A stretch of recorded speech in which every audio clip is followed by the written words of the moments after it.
Hello, and welcome to I Am Here in Practice. I'm Santina, and this podcast is a companion to my book, You Are Here, a daily companion for living inside change. Each episode is a reflection inspired by one day from the book. We'll spend a few minutes exploring that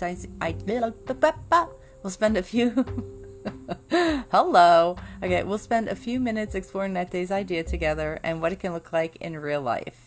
All right, so today is day 3, and this is entitled In Flow. There's a line on today's page that says, energy has a shape. I've been thinking about that, because when we talk about energy, we say things like, I have energy today. I don't have energy today. I'm tired. I'm not tired. But I think energy is a little more nuanced than that. I think that you can have energy for one thing and then absolutely none for another. You can have a clear mind and a tired body. Or you can feel physically restless and not able to concentrate on anything. You can wake up feeling one way and then find yourself feeling completely different by the afternoon. And sometimes I think the difficult part isn't even the change. It's that we already had an idea of how that day was supposed to go. At least I know I do that. I wake up with a plan. And once I've made that plan, I believe the rest of me has agreed to it as well. My body has agreed, my mind has agreed, my energy has agreed. Everyone has signed the contract.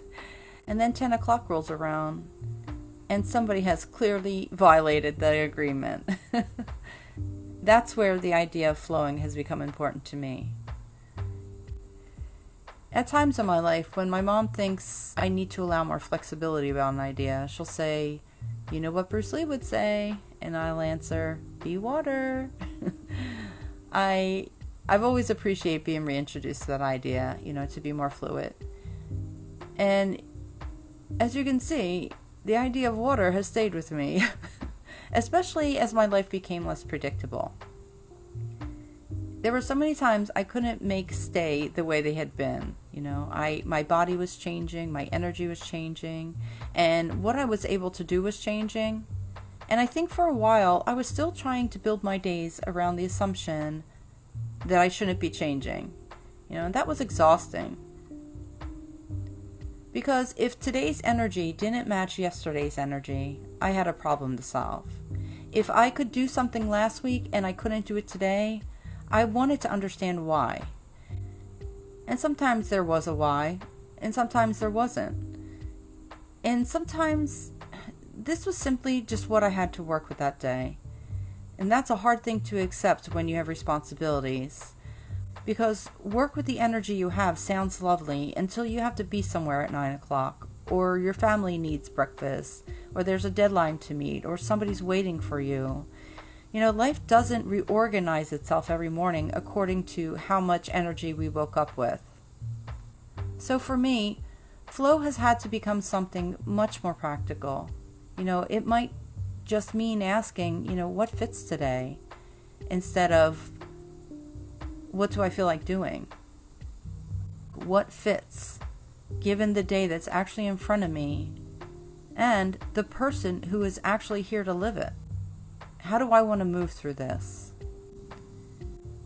There are days when nothing changes, and I still do exactly what I planned. Or maybe I do it a little more slowly and give myself a little more time. Maybe I don't add 3 other things while I'm doing it. Maybe I change the order. If my mind is clear in the morning, I may use that time to write instead of spending it on things I can do later that require less concentration. And there are days when writing, it's just not happening. I can sit here and stare at the same paragraph and move the words around and accomplish almost nothing. I've learned that I can spend a very long time pretending that I'm writing. Sometimes the better choice is just to get up, do something else, and maybe I come back to writing later. Maybe I don't. That's still a day. I think that's something I've learned too. Changing the shape of the day doesn't mean I've lost the day. There are so many ways a day can be lived. And I think that sometimes we narrow those possibilities without even realizing it. We decide what a productive day looks like, what a good day looks like, what taking care of ourselves looks like, even what rest is supposed to look like. Then we measure ourselves against the picture we've already made. Being in flow with yourself asks for a little bit more conversation than that. What's happening now? What do I have? What is asking more of me than I have to give? Or what feels surprisingly available? What can move? I think that last question matters, because there are things that can't move. There are responsibilities we have to meet. There are circumstances that we didn't choose, and there are limits that are real. But usually not everything is fixed. Like, something can move. The time, the order, the pace, the amount, the expectation. Maybe the way we talk to ourselves while we're doing it.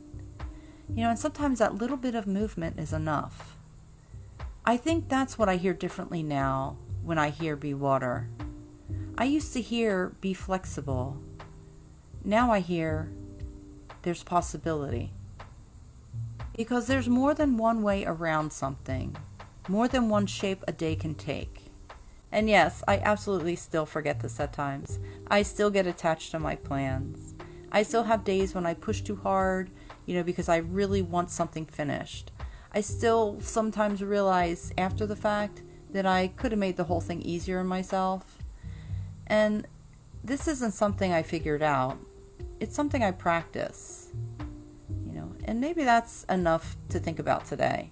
Not whether you're doing too much, not whether you're resting enough, just whether there's somewhere in your day that could have a little more room to move.